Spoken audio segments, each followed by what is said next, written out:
You're the pro here. Yeah. I'm just like trying to be active. You have 24,000 subscribers, so you're the one who's actually. They just like looking at hot ladies dancing. I don't care what they like. I don't have that. So Hello and welcome to another episode of the Fun Shoot Podcast with me, Jong. And today we have ourselves an ultimate treat. A real pro is in our presence. For this episode, we are graced by an award-winning actor, coach, podcast host who's probably judging me in my hosting literally skills not at all. right now, Not in any way, shape, or form. and writer, amongst many, many other things. So we have here Miss Jennifer Apple on the casting couch. Hello, hello. Thank you very much for gracing us with your presence. Thank you very much for your time and welcome. I'm so excited to be here. This is a thrill and a cozy thrill. Like Okay. who gets to like sit and lounge on a couch and do Lounge, this yeah. often? I don't when I do my podcast. This is not the your, vibe. your podcast is a lot more pro. I don't know if it's a lot more pro. It's certainly people in their own home and then like me in my own space. So we don't have the like in-person vibe.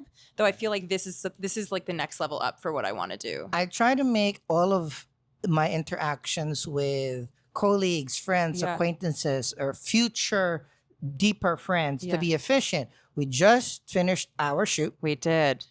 We had a bunch of really fun shots We did. with or without the very special guest, Walter. My dog, who may or may not at some point pop in this video. We can call him in at any point, but you know. He will definitely be here. He is a delight, Yeah. particular with the costumes. Agreed. But, since we were already doing one type of content, why not just enhance the experience more? 1,000%. It's very selfish for me because this is my opportunity to learn from artists, Yeah. light shapers, creators like you to enhance my skills. And then hopefully the 6 listeners that we have will also learn a few things from Meanwhile, us. El Jong over here is being really, really humble because before we even started shooting, not even this, like before we had our photo shoot, I was grilling about like, how do you do this? How do you do this? How do you do this? So if anybody knows anything about this, it's actually you and you're not giving yourself enough credit. Yeah. Oh, So credit is due here. I think we have established like you're the creative. I like operations management. Great. There's stuff to do there. Yeah, there's collaboration. But before we dive into your accomplishments, accolades, and the things that you're Sure. passionate about, I've introduced the award-winning actor, writer, model, coach already. But from the horse's mouth, Mm. like who is Jennifer Apple? You should probably ask my therapist. She'd probably have a better answer for you. Probably illegal for Yeah, them to tell me anything. For her to but- disclose. Who am I? I am somebody who really values vulnerability, truth, honesty, communication, empathy. I feel like all of the areas that I am a creative, I really aim to imbue that, to bring that out of others, to be a vessel through which I share with those things in mind. I feel like it's kind of like a mission statement in some ways about the way in which I try to show up. And I definitely am a creative, but I also am somebody who like loves nature. I love mountains. That is like my Ooh. happy place as I bang a Great. microphone. I should know better. Yeah. It is my ultimate happy place. I love my dog, son, Mhm. desperately.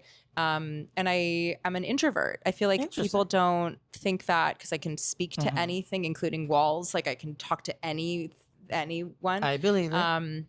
But ultimately, I really love silence and quiet and introspection. And I feel like the quiet that I get from like sitting in my home with my plants is like enough for me to sustain myself sometimes. Yeah, it's well, first of all, thank you for sharing. Yeah. And it's becoming a trend, particularly in the last few guests on this pod.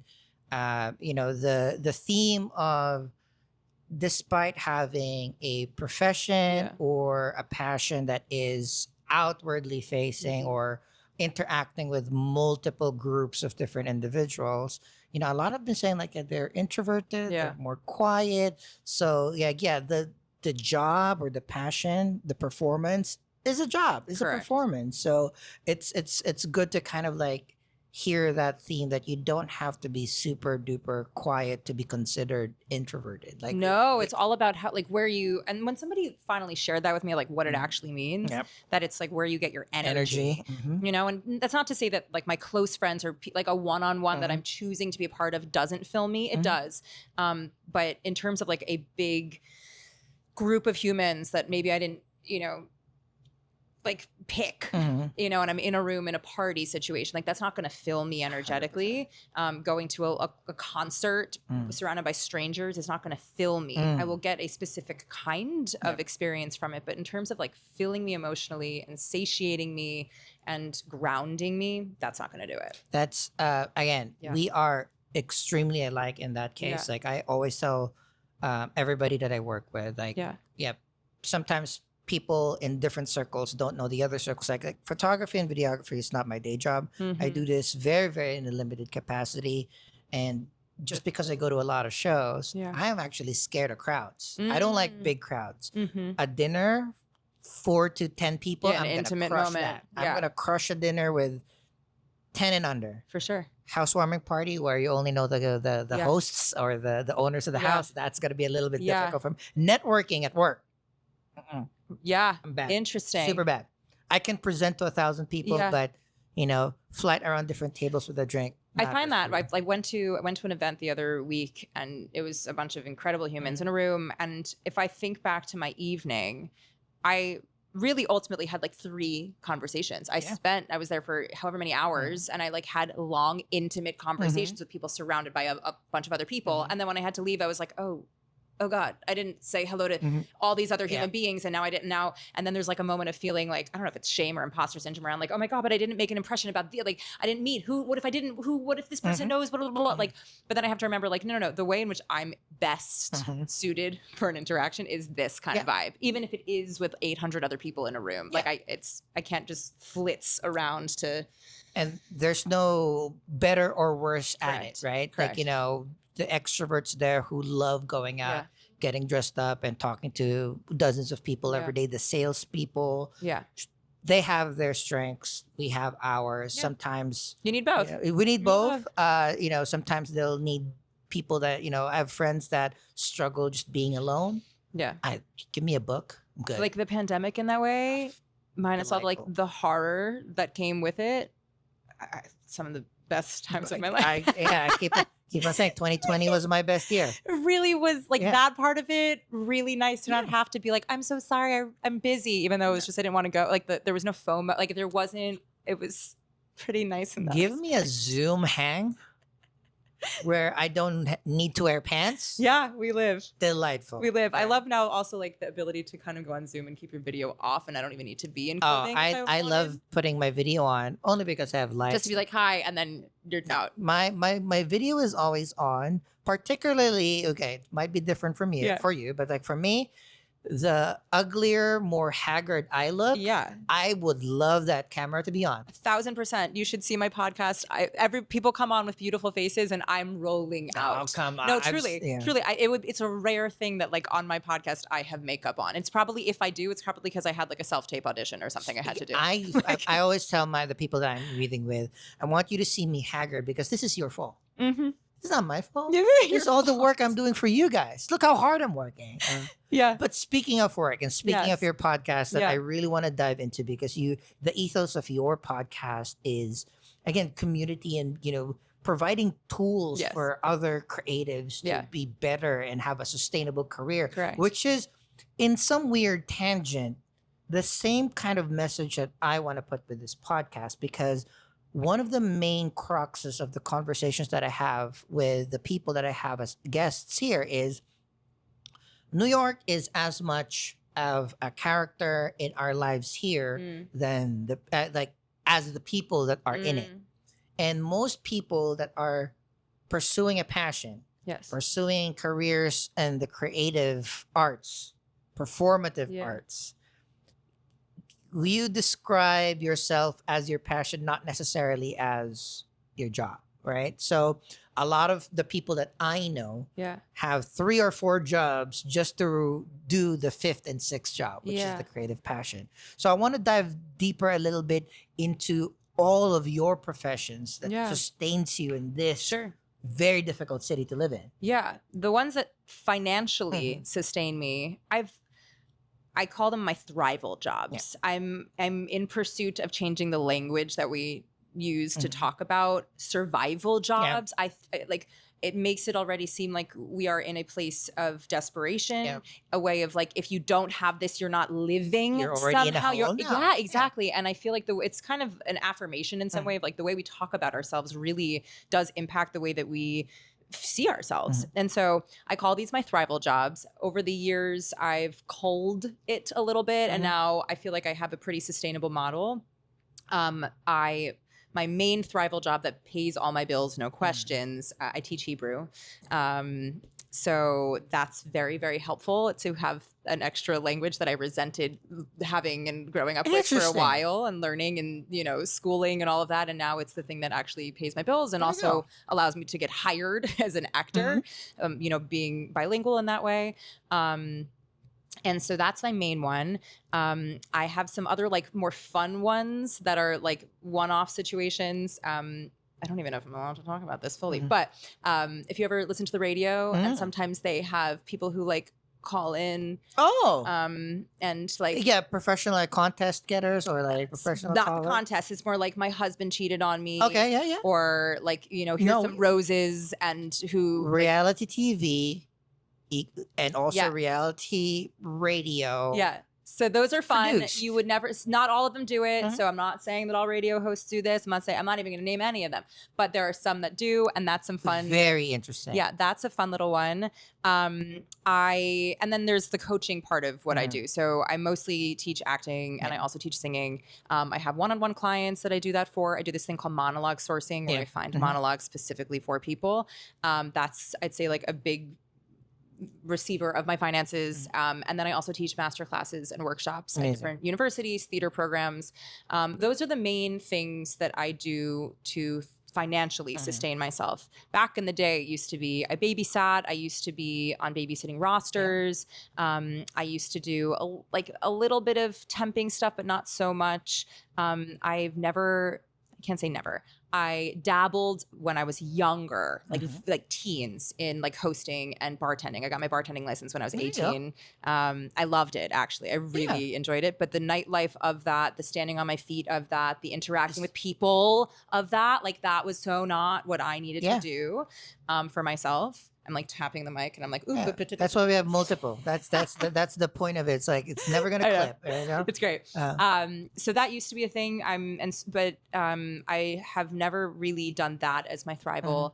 So for now, yeah, it's really like the Hebrew teaching, my acting coaching, and that in one-on-one university spaces, and then my actual acting making me money when I get hired.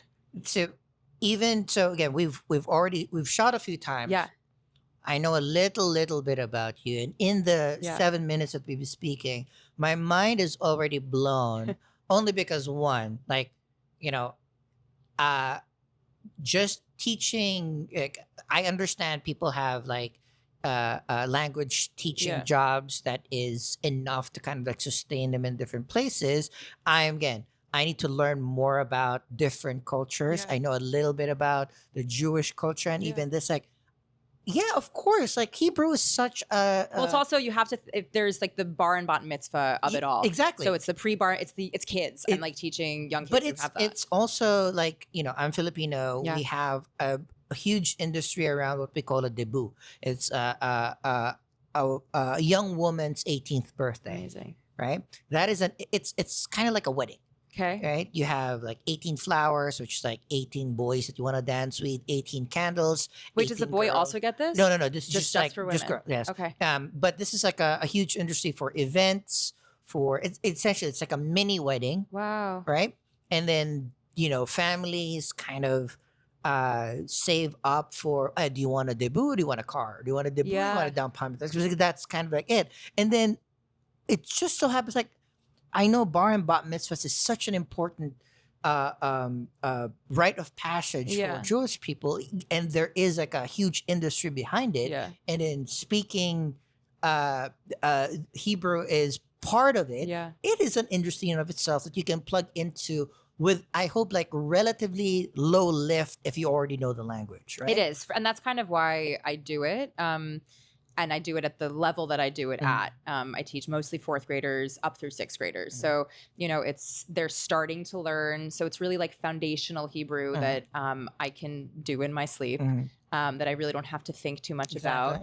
Oh, are you coming to There you join go. us? Special guest. Ah, Welcome, this is Walter. Walter, you can stay and hang out. I know his little hair. Come here. No. No? Okay. No, he can be here. And so for me, it really is the like, I've figured out, oh my God, is he going to snuggle into you? Yeah. My heart. Great. It's really the best hourly bang for my buck. And I can teach letters, and then how do we put letters and vowels together, and basic reading foundation in my sleep. And so, yeah, it isn't a big lift. And I say that as kindly as I possibly can. And that, like, if I were going to be teaching conversational Hebrew, if I was going to be teaching it to adults who already have that foundation, it would, my muscles would have to work harder. And so I think there's like a smarter, not harder vibe in this. But you found enough elements in your skills to maximize it as much as you can. Again, dogs know who to love. This is good. This is good. He does crave male energy. I will say that. I'll audition to be your dad. Don't worry about it. Okay? Are you staring at the people who are watching? You are. Yeah. Look at this camera boy. You can follow him on Instagram. Oh, there you go. Probably has more followers than I do. He doesn't. No, I should focus my energies honestly on him. There was a period of time that I had been doing like sponsorship stuff, like people were sending me things and I was posting. This was years ago at this point. And I was like, maybe I do make my dog famous and make me money. And then that energy around the content creation for that was like overwhelming, and I didn't know what I was doing. It's weird. Like every time I post about my cat, and my cat gets more likes than the photos that I spend hours making. Exactly. It's a little heartbreaking. I know. But if I invested a little bit of time putting the many videos and photos that I have on my phone into the world, I do know that it would reap me benefits. So I think about that often. So maybe that's something I should consider putting on the docket. Okay, you're now on the list. You need to pay the rent as well. But speaking like transitioning more, because like I love the idea of it's working smarter, not harder, but it's also part of like we have things that can sustain us. That part. So that we can do the other things that might not sustain us yet. Correct. Right? I have an episode on my podcast. We talk about like the thrival jobs of it all. Amazing. And the way in which our guest talks about it is exactly that, of like kind of what you have for free. Like I think so often there's like the standard list of like, okay, I can become, a server, I could become a bartender, I could, temp, I could, work at a grocery store. Like there's things that we like know about. And then it's like, okay, actually let's look at ourselves for a second. And what are some of the things that we take for granted that we're good at? Like you have an incredible job, great, fine. But arguably like me even interacting with you in the little bits, it's like you easily could turn the content creation and the fact that you're able to do this stuff and you like editing into its own thing. You were gonna do it anyway. Correct. In some way, you might need to rearrange some stuff, do a few extra things, but do it for someone else and then get paid for it. Like I think if somebody's really good at that, or you're really good at organizing, and you're really into fashion, and you can see outfits of then become like a personal stylist. Like it's not that there's no shame in trying to find the jobs outside of oneself. And if that is taking away from your joy, and it's like it's eating away at you, and now you don't have time or energy for the passions that why you're here, then maybe like look inwards for a second. And it's hard, and being like, cool, like what do I like? What am I good at? What do I not even think is a skill? And actually this is a transferable thing that people would pay me for. It's I totally agree with the message that you're saying, and I look at it on both angles. Some angles is like, we hear about these people like follow your dreams, like or like you don't have to kind of like dive headfirst into your full passion, but you also don't have to keep yourself in a soul-sucking job just to live. There's a happy medium where you can vacillate. So maybe like I'll do something that I might like a little bit, but I don't hate it enough that it'll suck my energy for the good stuff that I want to do. I can't. You're gonna be here forever now. It's good. But on the other hand too, it's like on the monetization of the things that we are already doing anyway. It's like it's more efficiency. Like we were gonna do a shoot anyway. Yeah. I've always wanted to learn from you, talk to you Yeah. selfishly, stare at a gorgeous person for like 45 minutes. Why not Thank you. make me happy, Mm. learn something, Yeah. make content, have maybe 6 more people learn from? I've already learned to use thrival as a term. Good. That's a Great. Let's cool bring job. that into the ether. That's an awesome job. Yeah. Also the idea of like finding something is like what you mentioned. You can already do that level of Hebrew in your sleep. Yeah. And then you already obviously have a way to connect with people / potential students. Yeah. Just whip it up together Correct. and make you a little bit more money. And it's also, for me, time is money too. Like if I think about how many hours a week I do this, like my hourly rate is great in that like I only need to work those Hebrew jobs for maybe, I think it's like 12 hours a week total. There you go. Right. And So that it sustains you, me, right? and I think and obviously I have my coaching, I have my act, I have all these other things, but for me it's like how am I also using my time, and if I'm spending my time, if I'm spending 40 hours doing this thing, I'm very lucky in that I've created a life and built up to this so that I've found the thing that does this. But I want to give myself time to be able to focus on the areas that fill me with more joy 100%. than that. Not that it doesn't, but arguably it doesn't in comparison. And perfect segue. Speaking of that, Joy, we've kind of like laid out all of the thrival jobs. Yeah. Right. I always like the first 3 jobs before you get to the job that you like. Yes. But now we have that. You have your Hebrew teaching, your coaching and acting, which I also do want to like touch upon later about this monologue sourcing is something that I've never really It's niche. heard. It's But very niche. I totally get it. Yeah. Like, having a few actor friends. Yeah. You wouldn't know what, like, we all have our own biases in Yeah. terms of the things that we can do.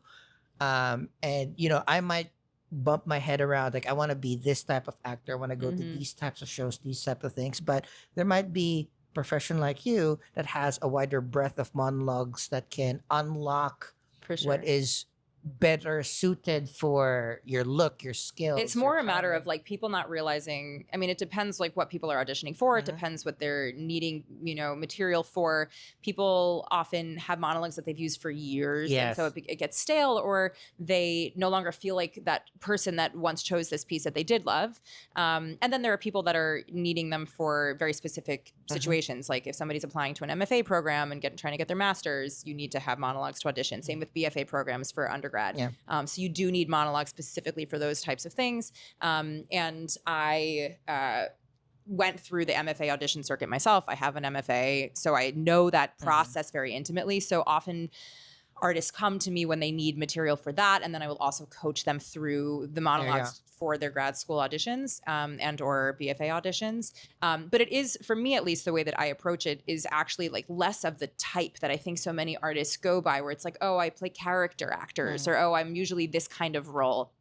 That's actually not what I'm interested in. It goes back to like my values and my ethos about like the truth and the vulnerability and the empathy of it all, where a monologue really ultimately is a calling card of the material that speaks to you, the stories that speak to your heart, things that you relate to, the way in which this character speaks that you do. Because ultimately, if you come in with a monologue, they're most likely going to then give you material from the show, or it's like I don't know who you are. Let me learn a little bit about you. So then now I'm interested in you as an artist, and then the rest of it comes from it. The you calling card is the choice of monologue that you work. Yeah. And then that's for on the other end, I look at it as like, this is, we could discuss this hours and hours, but on the surface level, I look at it, it's like, of course you need some form of professional that has gone through this, might have a little bit more of like a wider Rolodex of material that you can draw on.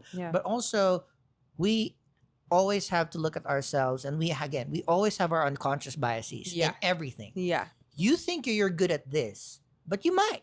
Or you might be a little better with something else. And it's good to have somebody that has, both resources, knowledge, and training to kind of like nudge you a little bit Yeah. on our things. I won't pick them for them. I will I'll choose 10 pieces based off of like a basically online data person. I learn all about them. I ask them all these questions. And then I will go off on my own, find 10 pieces, and then I give it to the person. And I'm like, you get to decide. It's kind of like what you do in some ways with like the photos that we take, where it's like, okay, you get to decide of these hundreds of photos, what 10 do you love?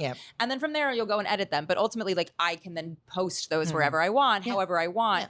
It's kind of like the same thing where I give you all of these. You can do with them as you please. But like ultimately, like you have all the pieces. You get to make the final choice of which of them is speaking to you. At least a little bit of like a jumpstart guidance. Correct. Because like, everybody can pick whatever they want. One thing is like, they might not just know cool pieces. Correct. Even just That like is a the big length, thing. That is a number big of thing. words.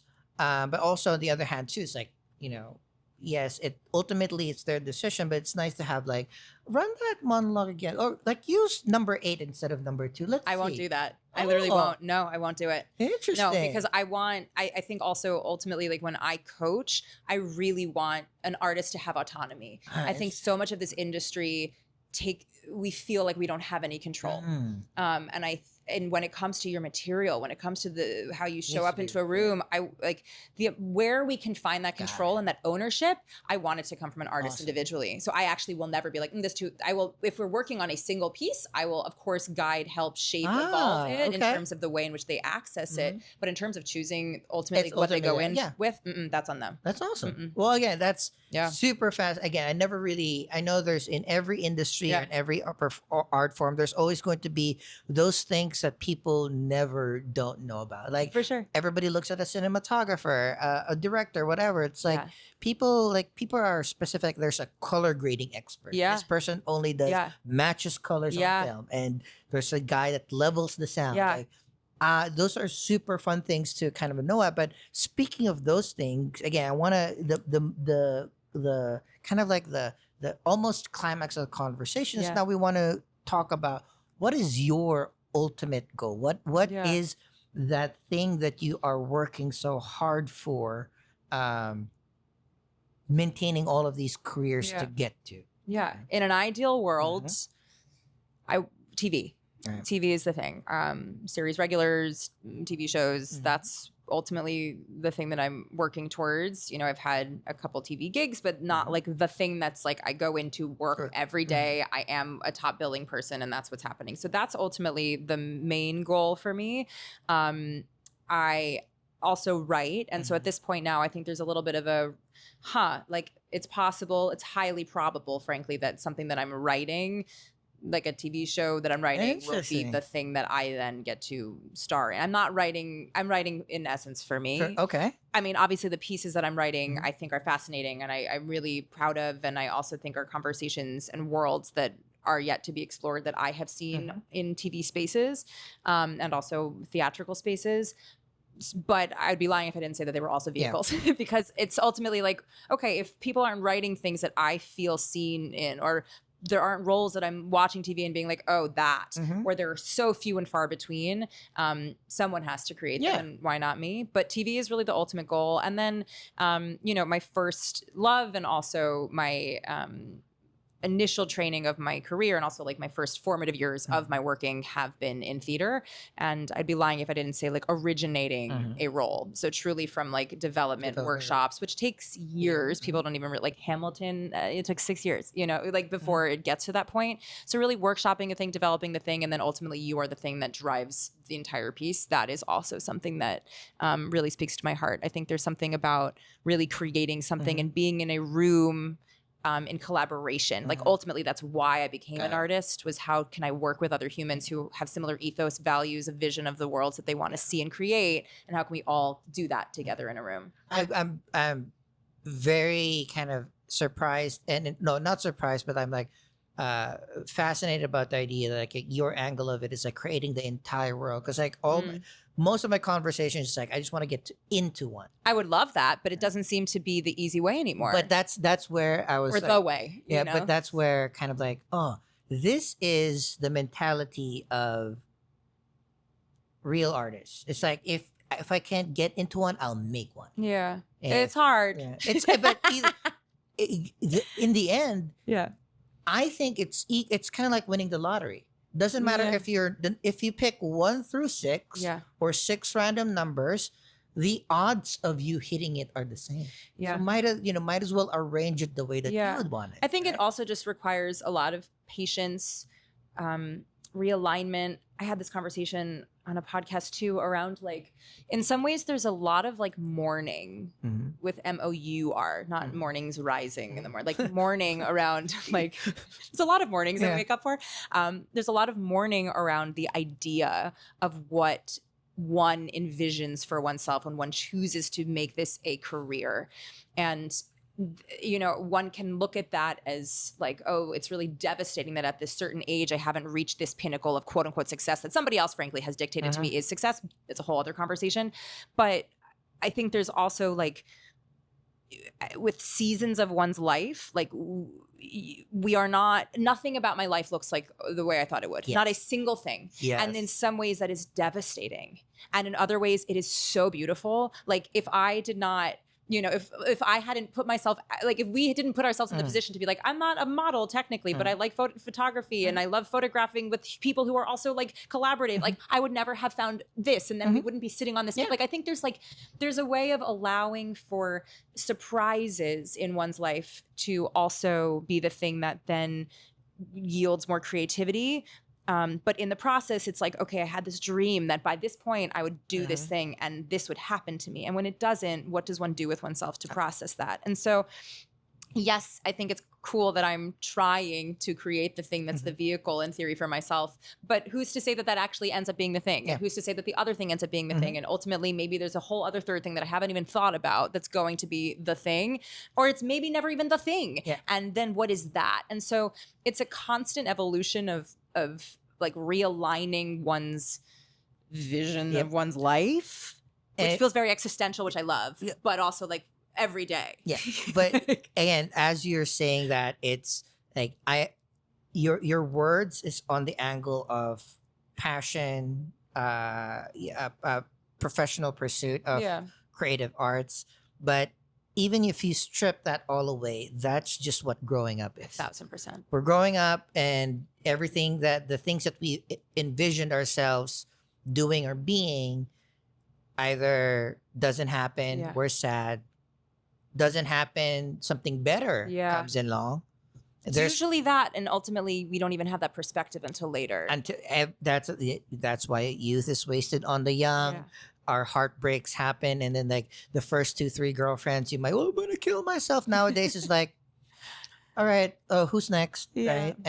It's like I always look at it, it's like there's pieces of our soul that we have to like cut, burn, and sacrifice, and then there's pieces of our souls that we cut and plant and grows to something else. And there's no. I look at it as I'm a little bit more pragmatic than most people. I think it's always balanced. Interesting. I'd hope to get to a point where it's more positive than balanced, right? Because right now Would you it's call like, yourself a realist? yeah, I feel like I fall there too.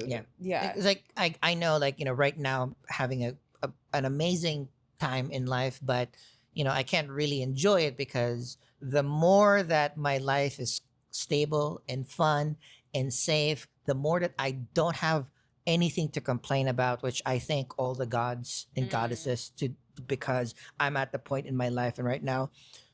But now the 1 or 2 things that are missing in my life has that glare that everything is pointing to that. I can't focus on the good stuff because I see these like 2 things, when a couple of years ago when I had like 20 horrible things, it's like it's all spread out to 20. So I can't really concentrate on one. Now I hold like, shit, I only have 2 things missing in life now. Sure, maybe I may get it, may never get it. What can I do? But the issue is like, again, that's I look at it as a good way to look at life, where mourning doesn't have to be that negative. No. And I think for me, what I think I left out in that component is that like with that comes a level of curiosity, right? I think it's like, okay, this thing didn't happen, or it didn't happen the way I thought it would. Now what? Or what does that mean? Or does it mean anything? And maybe asking questions about it, maybe asking questions about how you feel about that, and sitting with those things, as opposed to like the judgment of that is that and therefore this. I don't think there's much movement that can come from a judgment that's made to something that is, versus, okay, this is. And how do I now want to approach that? Yep. And the curiosity around choice with like, I can choose to feel my feelings, which is brave. And I encourage folks to do that. And when one does that, then what does one learn about oneself? 100%. And with that, then there's, growth, and then there's more choice that can come around like the next thing that you hopefully don't have to mourn, or if you do, then what? And so it doesn't have to be like this negative thing when one realizes that like life isn't the way that one thought it would be. And simply put, like you don't mourn. Yeah, it's the best. Like you don't mourn things that aren't valuable. Correct. So yeah, that part. So if it didn't matter, you wouldn't be mourning it. If it didn't, it's God's joke to make you feel so bad. Yeah. When you found something so important. Yeah. Right. And it 1,000 reasons. Yeah. It might not be meant for you. Timing, capability, luck. It doesn't matter. Yeah. The point is when you hurt because you put value in it, and it's up to you kind of to get stronger, learn from it. Yeah. Get stronger, let it go. Yeah. Or just like, hey, if you want to stay bitter the entire life, that's your point It's too. a But choice, yeah. But we got deep. That's dope. But I'm gonna turn the ship around. That's kind of what I do. People are always shocked. They're like, wait, I didn't know that this was what it was going to be. I mean, for me, I don't know. I mean, we'll go wherever you want to go. But I do think that there's something about people often are afraid of having these kinds of conversations because they're, I'm not saying, superficial conversations aren't real, but there's just like a little bit more of emotional realness that I think comes, that I'm interested in as a human. And I mean, personally, I've built the pod because I've worked with the people that I bring on in multiple capacities. I go to their shows, we do multiple photo shoots, we hang out, but even with friends, you don't have like a block of time to really sit down and ask questions about your ingredients. We understand the dish that it makes. Right? Like when you're hanging out with friends and you do fun activities and you connect and you love each other. Yeah, we see the outcome of the building blocks of the person, but like, rarely do we like, hey, it's like, tell me about why are you doing this? And like my next question is like, we know the dream that you're pursuing, and it's vacillating and changing every step. You have these multiple both responsibilities, income sources, yada yada yada. How does all of those ingredients work with each other? Is one helping the other? One is just like an income source, or I want to see, how does the Hebrew teaching help you with the acting? How does acting help you with, of course, coaching is a little bit more tangential. So how does that stew of jobs kind of meld into this Jennifer Apple? I think, again, like I feel very lucky in that I think I've created a world that for the most part, they all do feed, in that all of them require communication, and clear communication, and also like empathetic communication. And I am not a one size fits all teacher. I'm not a one size fits all coach. I'm not a one size fits all actor. Like I think what makes me really good at what I do is I'm pretty flexible and adaptable. I say this often on my podcast with my friends, just like I love the messy gray area. Like I live in the middle of it all. Like I do not believe things are binary. I do not believe that there is a right and a wrong, unless it's like murder. But other than that, like I feel like there's always an understanding to be had. And so when I teach these young kids, and there's a bunch of them, and they're all very different little children, I wouldn't say they're that little. I mean, they're like becoming, like more, so they all have opinions and feelings, and their parents also have opinions and feelings. And so every single interaction that I have with them requires me to stay flexible and present with what is. Same thing with all of my clients. Like I don't come in with a very specific way of coaching. I'd say arguably my method of coaching is like meeting you where you are. There. You know, and same with me as an actor. Like I cannot show up in a room and perform unless I am meeting myself where I am on that day, as well as like the individuals who are in that room, whether it's behind a table for an audition or in a collaboration with this. Like I'm the reading of the room of it all. So I'd say the communication, the reading of the room of it all, and ultimately just like the being present part. I think not one of, for better or for worse, and I think that's ultimately why like sitting on my couch and being chill is like necessary, but it requires me to really be there. There you go. You know, I'm not temping behind a computer and not interacting with people. I am in some ways like one-on-oneing a lot. So maybe those things are all the overlap. And for the most part, I think the kids one is maybe like the teaching Hebrew is a little bit harder to like connect it directly to the arts part of myself. I'd be lying if I didn't say the goal is to continue to diminish the hours I do with that and up the coaching and up the acting and all, you know, up the writing if I get a commission and I have a grant and whatever. But until that point, it does allow me to continue cultivating the communication part of it all.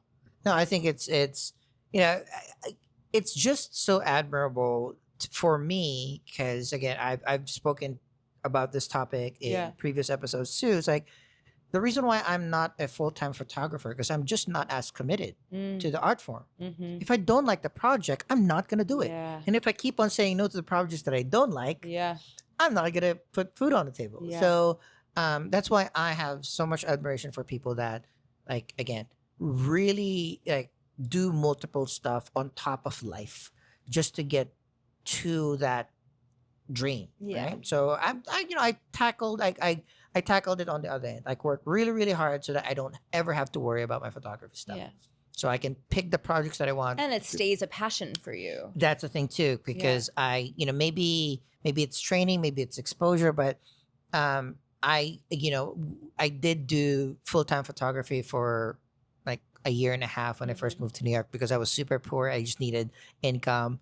And it really sucked the love out of it for me. And I think I love photography too much to have that happen again. I see that happen, unfortunately, to a lot of artists where, you know, the grind of it all, of turning this thing that when you were a kid, when you were a teen, like was your space to express yourself and be creative and be purposeful and passionate, then becomes your job. And then you start to resent it and then it also ends up becoming this identity crisis around like, who am I now if this is all I do all the time? Did I pick the correct passion? Sure. And like, also, do I have other things that I like? Like, was this true love or I was just like infatuated by this thing? Or did thing? People tell me I was really good at this and then I followed it? And, you know, I think often I suggest this to clients in master classes, specifically with like mostly university students, about like, if you love this industry, and you were mentioning it, there are so many jobs besides just like acting. There are so many in order to make the world of theater, of performance, of on camera roll, literally, metaphorically. Like there are hundreds of kinds of jobs, and being open to exploring within that world what actually satiates you and makes you happy is key.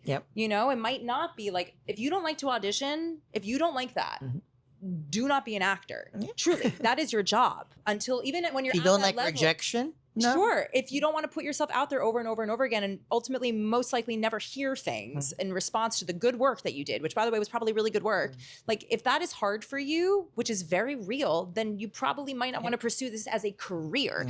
That's not to say you can't do it. That's not to say you can't do community theater, to do, you know, like you and your friends create art together so that you keep the love of it and you're still doing it. But to try to pursue it as something that makes you money, it does often suck people the love out of it for people, and that always breaks my heart. But also that's the thing.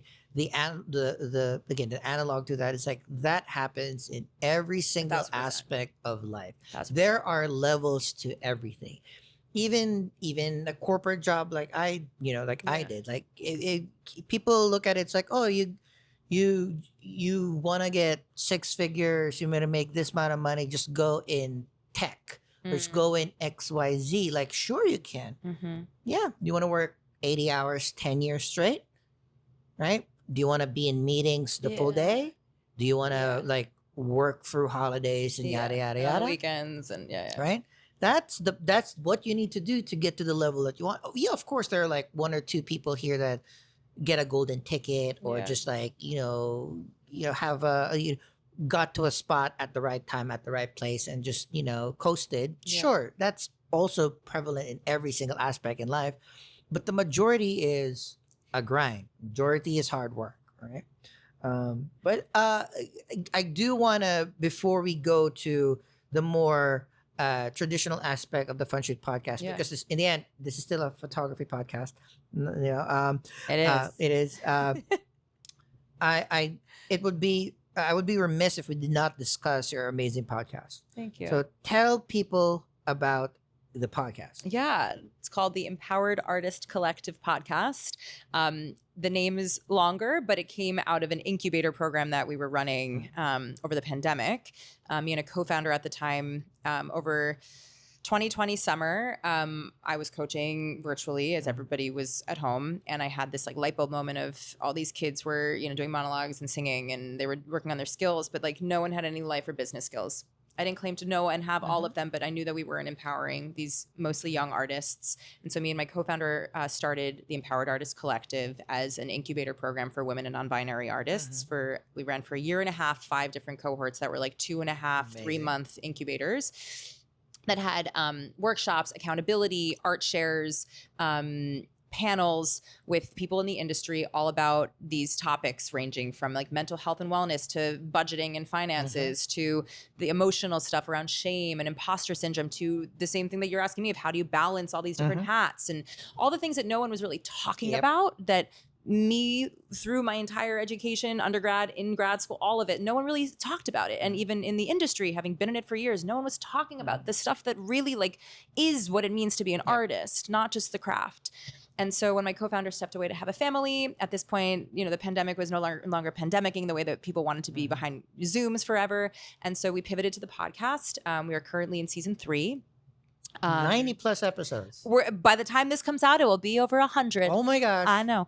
And it comes out every Tuesday. And we still interview women and non-binary folks in the industry. And again, through the slew of those topics. But ultimately, the reason I'm so passionate about it is because it's really the resource that I wish I had. Amazing. And so I'm interviewing people from all aspects of the industry, theatrically, on stage, on camera, behind the scenes, in front of the house, blah, blah, blah, blah, blah, but like on the tech side of things and the industry side of things and the, emotional side of things, like all of it, so that people really have, a Rolodex of information at their fingertips. So if you want it, it's most likely there. So there's like the tangible stuff that we talk to a casting director about, headshot, that's about self-tapes. Or we talk to a headshot photographer about, headshots. And there's like the tangible stuff, a voiceover person about getting into voiceover, pitching about pitching. Like we do that kind of thing. And then there's, again, like the emotional conversations about, shame and resilience and imposter syndrome and,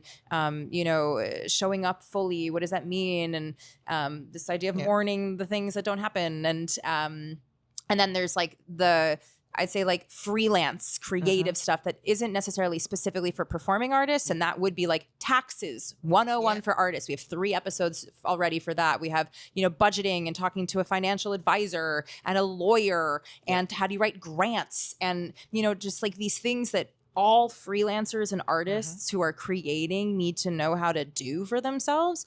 And so I know that it's a resource that doesn't exist, and that all of these episodes are chock full of information, and every single one of them will always have a takeaway that you can do immediately, if not throughout, the course of your life. And also, I really pride myself in bringing on individuals who share a similar value and ethos around like and I don't like this word, but like your success is my success. And like you doing better only makes me do better, and that there is room for all of us. 100%. And that there is not like this scarcity mindset similar to survival, like this scarcity mindset that we're taught that just because you have this means I can't is like actually not real. And it's things that we've been been taught so many things we need to unlearn. So yeah, it's a real, I'm very proud of it. And I think that there's something for anyone, artists or otherwise. And I really hope that it inspires people to continue expanding their toolbox. And again, it's just funny that you're speaking about scarcity mindset because this is the second straight episode where we kind of discussed it, where in the end, that is just, I think it's big cities, or I think it's just, it's a symptom. It's a grinding. Yeah, it's the symptom of the economics of bigger cities. Yeah. It happens everywhere, but bigger cities because it's rough out here. We think that it's rough everywhere, but in the end, rising tide lifts all ships. That part. That's what I want to kind of tell everybody too. And it's an ethos, I believe. Like, I genuinely believe that, like, a friend of mine who is booked and blessed is like the best thing. If I'm thinking about it from like a selfish perspective, it's the best thing that could ever happen to me. And like, let's say we're the same type. Like, that doesn't take away from me. That means that a person who I love and respect, A, is getting work. So if that's like real friendship that you care, support is correct. And B, that means that there's work that's being done that I could do too. Meaning that there's like work that's happening in the zeitgeist and in the world that now is like in alignment with my kind of work.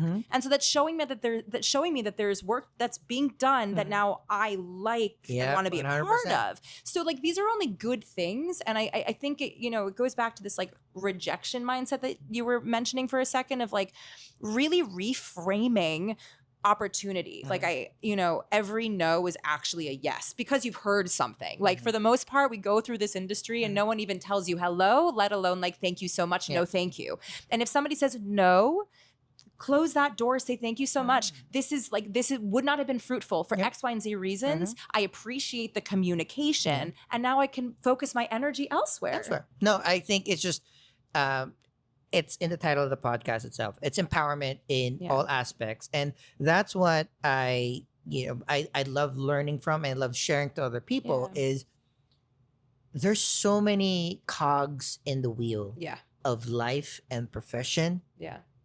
There's a lot of opportunities for everyone. And yes, competition is great. Healthy competition is better, but it's best to lock arms and push each other through layers because, again, life is hard enough. And if you are pulling somebody down or somebody else is pulling you down, you're just both wasting energy. It's literally that. Like, we don't have, like, the older I get, the more tired I am. Like, I don't have time to be pulling down. Like, no. Like, let's just send up, send out, send energy out, to send it out to other people who need it. And I think it's also the idea that, that's why like your podcast and the body of work that you guys have done. Thank you. And these are people that whether or not they take something away and make something out of the things that they've learned, inevitably somebody has been touched.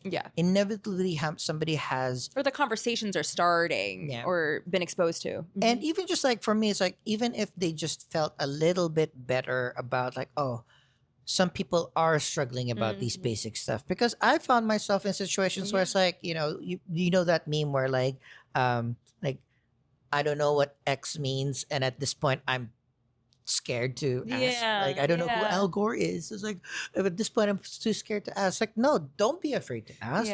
Like, if you're weak on taxes, everybody's weak on taxes. But also on the other hand too, the better point is like, the system is broken, it's not you.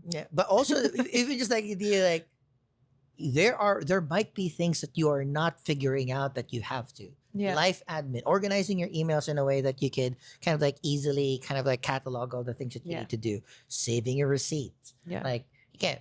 But also, again, going back to what we were talking about earlier, if you're that kind of person who knows that you're really good at setting those things up, there are people who aren't. And then that is in and of itself a skill that you can, opportunity to give to others something that they need that you happen to take for granted, that is something that, I mean, I'll be totally honest about it. My back end system, I'm not a systems gal. I am an artistic, creative ideas gal through and through. I'm not the, CFO person at all. And during the pandemic, the year of, sitting on my couch, it was like my computer, I think, was a terabyte computer. and I had no space. And I was like, this A can't happen. B, I need space. Need backup. What am I doing? Yeah. And there was an artist in my community who was starting her new business that was like, hey, I'm really good at organization, and actually this stuff makes me really happy. I have like actual OCD, and this is where it funnels, and I'd love to start getting clients to organize the back ends of their systems. And I was like, hi, I'll try. I still work with, I use her, I like randomly will have her as like a consultant for random stuff, but she like took over my computer. She organized all of my emails into folders that I still maintain. Thank you so much. Because once the system is there, it's easy to do it, but I didn't have it. I didn't want to create it because too much time and energy, and I didn't like this. I didn't want to do it. Somebody just did a little push. Literally. And she went in, she organized it. She organized my photos. She organized things into categories. She organized my desktop. She organized everything into folders, and it's beautiful, and I've maintained it. But I literally had another human being who loved that do it. Because that is not where I had joy. That is also not something that I was going to do. And frankly, because I wasn't going to do it, it was holding me back. 100%. And to be able to like be self-aware enough to admit, okay, this is not something that I'm going to do. I need it to be done though. How can I delegate elsewhere, which is in and of itself benefiting another human being? Yes. We're all winning. Like this is all a good thing. And so I'm all about the delegation when you can. And also obviously the financial part of it, you know, hopefully when and if you have the resources for it, or you can communicate this is what I need. Here's a payment plan. What can we do? But also like the working with each other, that is ultimately like how the world can be better. And so why not try? It's a little bit of like work smarter, not harder. Self-awareness. I also, in the end, I look at it as like you're just an opportunity to make cooler friends. 1,000%. Right? It's like you know, like you're not only are you interacting with somebody that's a potential friend, if not an acquaintance, if not a professional contact. So again, there's very little downside to these 1,000%. things. Sometimes it might cost money or time or resources, but in the end. But that is a currency, right? Exactly. Like I think, you know, often we all think about like, okay, like how do we pay for things? It's like money. And there's also how do we pay for things in time? How do we pay for things in exchange? How do we pay for things in like we are a currency. 1,000%, you know? And so I do think that there's also a creative way of thinking about access to things that doesn't exclusively have to be monetarily done, because there are other people who want to work with you for what you have. Is there a trade opportunity? Like just thinking about things outside of the box that we all can continue collaborating, meeting new people, meeting other people where they're at, and yourself where you're at, and all of that. And again, I'm a firm believer of like money is number one first. Like pay, you know. Yes, pay your people. Pay people. Pay them their rates. Actual hard cash, their rates. Yeah. I'm a big believer of like, I know like if you're a real friend, you're not going to ask for a discount. Yeah. Right? If you're a real friend, you pay full price and you promote your friend's work or products. But at the same time, equally as important, give back.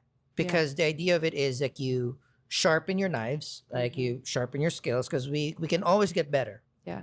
Practice doesn't make perfect. Practice just makes a little bit of improvement. Yeah. So you can make your best even better. And then if you can find that as an opportunity to help somebody else, maybe through trade or maybe through knowledge sharing, because it's not just like, hey, maybe I can just like sit down, tell you my stuff. Maybe it's like introducing friends. Yeah. There's always something that we could do in lieu of cash, on top or complementing cash, but again, cash. Right? Because like, I have too many performer friends that work through tips and whatever, but they're the first one that will do TFPs or X deals or barters because they know the struggle, and that's why we just need to really promote that message. And again, this is still a photography podcast, and it's still a something that I like doing as a segment on the show. Yeah, is speaking of art, speaking of the things that we've done recently, is I like asking my guests their favorite image. Yeah. So tell me about your favorite image and why. Right. So this is hard as a relatively indecisive person, and also somebody who is I'm a very visual person, and we talked about this too. Like one of my first rival jobs was headshot photography, and so I think and also then it became like lifestyle stuff, and then it became event stuff, and then I was like, I hate editing, we're out. But I do think very visually, and so in my brain, there's like favorite image for what is kind of like my question is like. I could have one with my dog, who I love desperately. I could have one from mountains, which is like my happy place. I can have one from like a creative, shoot that I have of myself. I could have one of, a place that I've been. I feel like I have one in each of those categories in my brain. So you guide me. So usually, typically, what I would do is like part of the discussion is the choice. Yeah. Because like it's fun to figure out, like, some people, when I don't give them prompts, they automatically default to a picture of themselves. Interesting. And then some people, or a few people, is like photo images that have inspired them. Yeah. Right. So on this occasion, I will split the difference. Okay. Right. So I'll split the difference. So either a picture of you and why, or a picture that you've made in why. So I narrowed it down. Okay, great. Honestly, though, it's just because I'm sitting here and I'm staring at my gorgeous dog, like in your lap in full zen. Like the photo that you took of me and Walter from our first shoot ever, in that white background, big smile, you holding water, on your website. Yeah, on my website. 100%. I'll put it here, right here in this middle. You'll see the photo of Jennifer and Walter. It is truly like, I look at it and I know what I feel. Like I feel deep, deep, deep, deep, deep love and care for this incredible living being that is just actually the best thing that ever happened to me, and on this planet, and is objectively perfect. It felt creative. It felt spontaneous. It felt, it feels like, it looks like me. And it feels casual and chill and relatable, but I also feel pretty. And I feel myself in it. So it doesn't feel done up.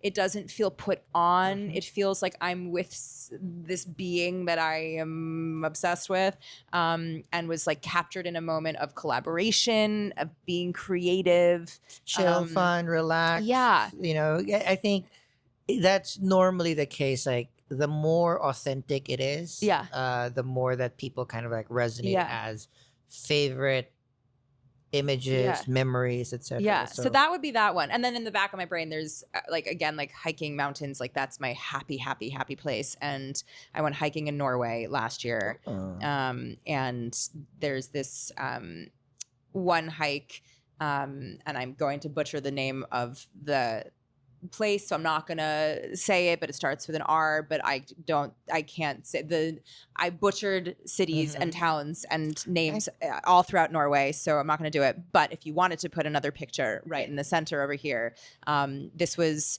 an incredible hike along this ridge of this mountain. You have to hike forever through these fields, and then eventually you literally have to like fully rock climb up an entire thing of rocks through into the clouds, and then you were at this overlook of unbelievable mountains. You were in the cloud line on the ridge line, and then the rest of the hike is literally hiking on the ridge line, to the point that like sometimes you need to have some of these like pulleys to make sure you don't fall off. The hike is epic and incredible, and you feel like wind and you feel death literally to each side of you. And so you feel your life in front of you, and there's perspective and there's introspection, and it's gorgeous beyond. And I think about mountains often, and that one was really like an epic one, certainly on the day, with like the clouds like literally being in the ether. Definitely gonna be a part of once I am fit enough to hike. Yeah, because Norway is in my list, and I will be there eventually. So I'm gonna do that. Yeah, that's delightful. And then the spelling of the place is gonna be somewhere here. Just read it for yourself. And if somebody actually knows how to say this, please comment on the bottom phonetically how it is proper to do it, because it was told to me at one time and I clearly didn't remember it. So yay. So all right, lastly, things that I always like learning from, again, because we're speaking of the photo shoot that we have done, things that you collaboratively do all the time. What is your advice to people to have an environment conducive to collaboration? Pre-collaboration or once one is in it? Both. I think one has to be clear around one's purpose for the collaboration. Right. And I think again, being direct around that, right? So it's like, let's say it's like, hey, I really love, let's say it was like our initial. It's like, I really love your work. I would like, I'm, currently not in a place to, pay. Are you game to do a trade? Yep. And being honest. Yep. And this has happened to me often where people are like, no, this is my job, Yep. or I need money. And I'll be like, thank you so much. Please keep me posted if this changes, or what do you have that's actually at a lower reduced rate? Like, let's have a conversation about it. So really being candid about the purpose of the collaboration. Let's say it's for, a play that you've written. It's like, I really want your point of view in this room. I really want feedback from you. I love, what do you need from me? So I think that, first and foremost, I think when one is actually in the collaboration space, I think there's ultimately, again, like a check-in around like, how are you feeling? I think that continues to be the thing of like, how are we feeling? How is it feeling? How are you feeling?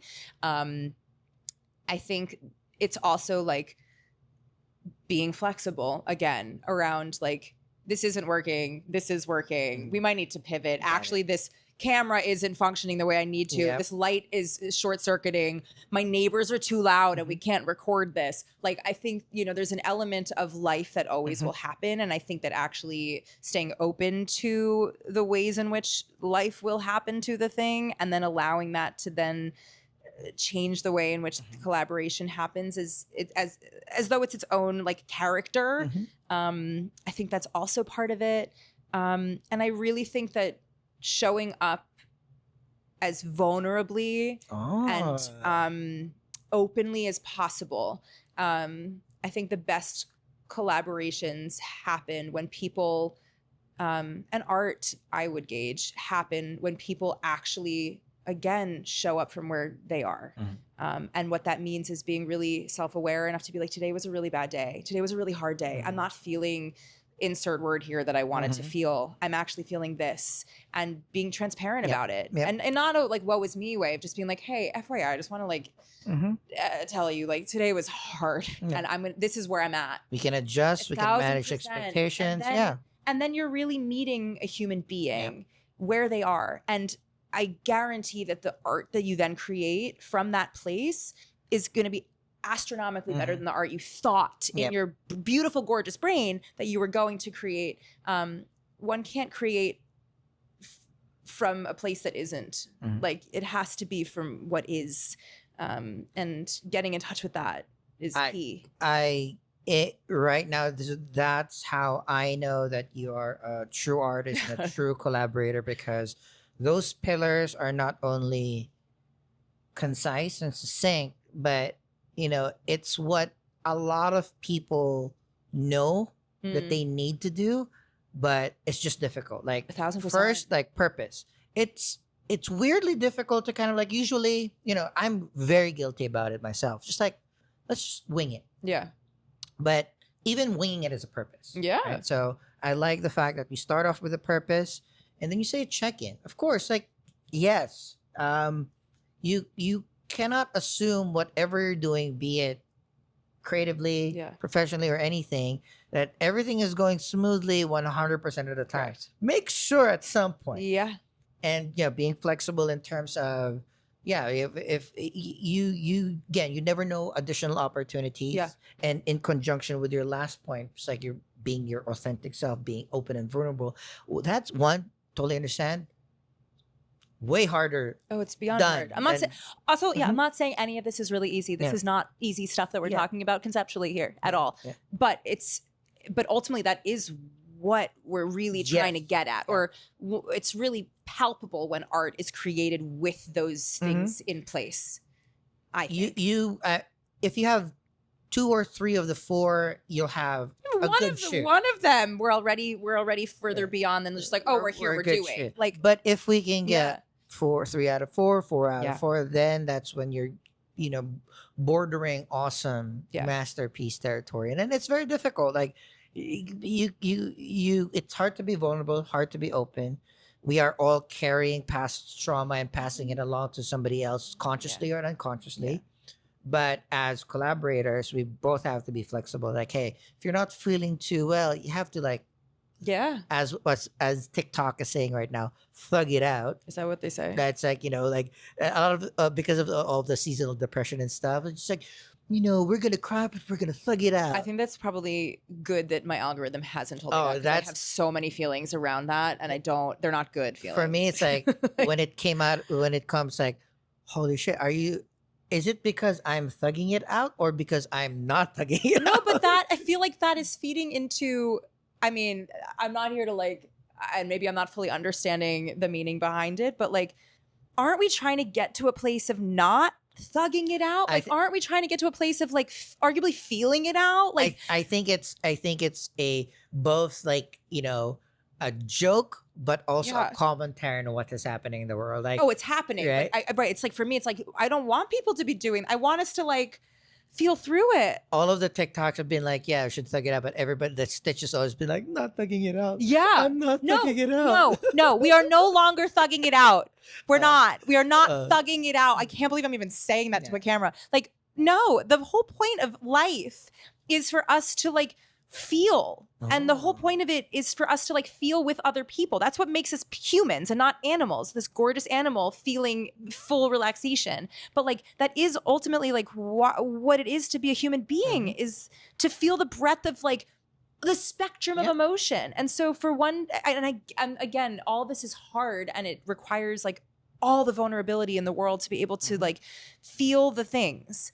But like, if you're not feeling the stuff, like, what are you doing? I totally agree 100%. I do always kind of, I temper it with the idea that, It needs a container. yeah, we power through a lot of things Yeah. daily. We go through barriers that, either may be unfair or unwarranted, but there are certain things that we have to power through to get to a place. Yeah.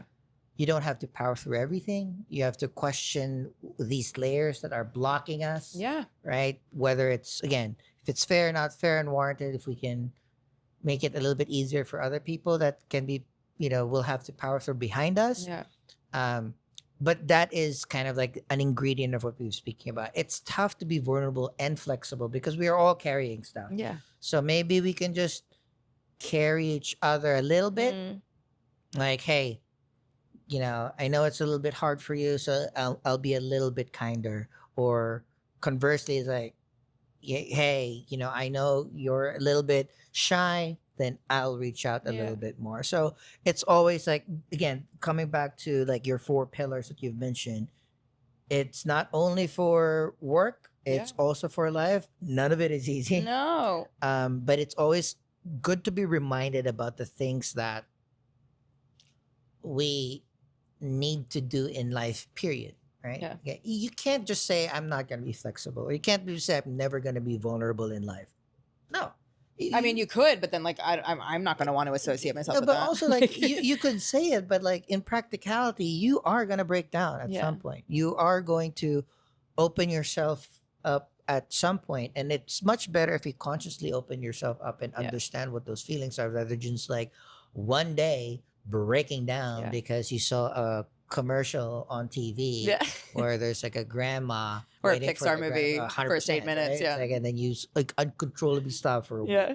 So it is, again, that's why I know that, you as a person, all the material, the content that you've done is beneficial for any and everyone. Yeah. So again, I highly suggest you guys to follow Jennifer Apple and all of her socials, Thank you. right? So as we close out the episode, where can people find you? Yeah. All right.